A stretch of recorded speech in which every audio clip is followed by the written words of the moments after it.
ယနေ့2025ခုနှစ်စက်တင်ဘာ29ရက်ဖြစ်ပါတယ်ဒီတစ်ခေါက်ကျွန်မ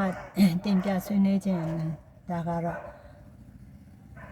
လူတန်ရောစဉ်စွန့်မှနိဗ္ဗာန်ကိုရောက်နိုင်တယ်လူတန်ရောစဉ်မစွန့်မဲနဲ့နတ်ပြည်လူရွာတုဂတိဘုံကိုတော့ရောက်နိုင်တယ်လူတန်ရောစဉ်စွန့်မှနိဗ္ဗာန်ရောက်နိုင်တယ်လို့နိစီမနိကာယတေဝိဇဝိဇတုံမှာ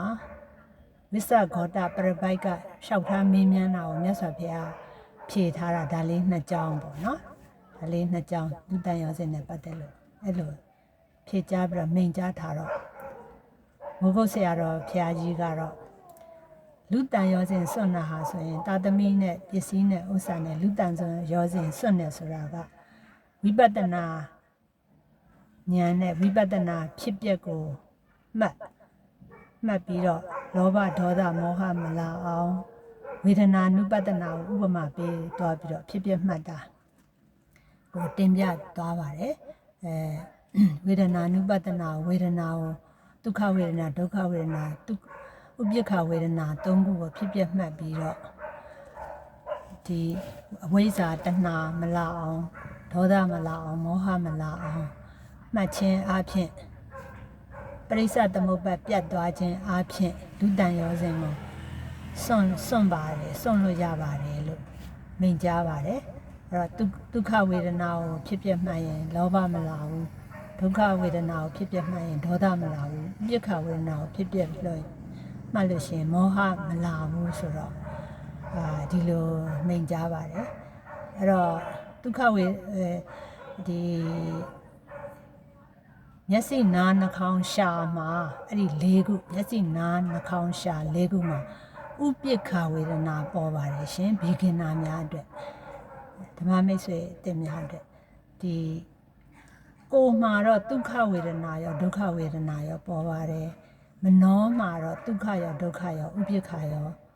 ပေါ်ပါတယ်ရှင်ညာအိယာဝင်တွေးပြီးတော့တာသမီတွေကိုစိတ်တိုင်းကြတဲ့အခါကျဒုက္ခဝေဒနာစိတ်တိုင်းမကြတဲ့အခါကျဒုက္ခဝေဒနာကာမတကာပါပဲဆိုတော့ဥပိ္ပခဝေဒနာဆိုပြီးတော့ဥပမာပေးပါတယ်ရှင်အဲ့ဒီလိုအပြင်လူတန်ရောစဉ်ကိုစွန့်နိုင်ပါတယ်တဲ့ဝိပဿနာဉာဏ်နဲ့ဖြစ်ပြမှတ်ပြီးတော့အဲ့ဒီအပြင်ဓမ္မမိတ်ဆွေများဘီဂင်နာများပုံမှန်နားလည်အောင်ကျမရဲ့အဘိဓမ္မာတန်ရောစဉ်ရဲ့အဓိပ္ပာယ်လေးကိုတန်ရောစဉ်အတိလေး knowledge တွေကိုတင်ပြရမယ်ဆိုရင်တော့တန်ရောစဉ်10ပါးလို့ပြီးတော့မှဖော်ပြပါတယ်လောဘဒေါသမောဟဝိဇိကိစ္စတန်တရာအကျဉ်းအဖြစ်ပြောရရင်ဒီလေးမျိုးမှာလောဘနဲ့လောဘရဲ့အနွယ်ကမာနငါဥစ္စာဆိုတဲ့ဒိဋ္ဌိနောက်ဒေါသရဲ့အနွယ်ဒေါသနဲ့အိတ်တာမစ္စရိယမောဟအနွယ်ဥဒိစ္စနောက်ဝိဇိကိစ္စဒါတွေဟာပြီးဓမ္မဖော်ပြတဲ့တန်ရောစဉ်မှာဖြစ်ပါတယ်ဒါဝိပဿနာဉာဏ်ဖြင့်ဝေဒနာကိုဖြစ်ပြမှတ်ခြင်းအပြင်အဝိဇ္ဇာတဏှာလောဘဒေါသမောဟမလာအောင်ဝိဇိကိစ္စမလာအောင်ပြုခြင်းသည်လူတန်ရောစဉ်ကိုစွန့်ခြင်းဆိုတာကိုတင်ပြလိုက်ရပါတယ်ရှင်ဓမ္မမိတ်ဆွေများလူတန်ရောစဉ်စွန့်ပြီးမေဖို့နိဗ္ဗာန်တည်ရောက်ရှိနိုင်ပါစေသာဓုသာဓုသာဓုပါ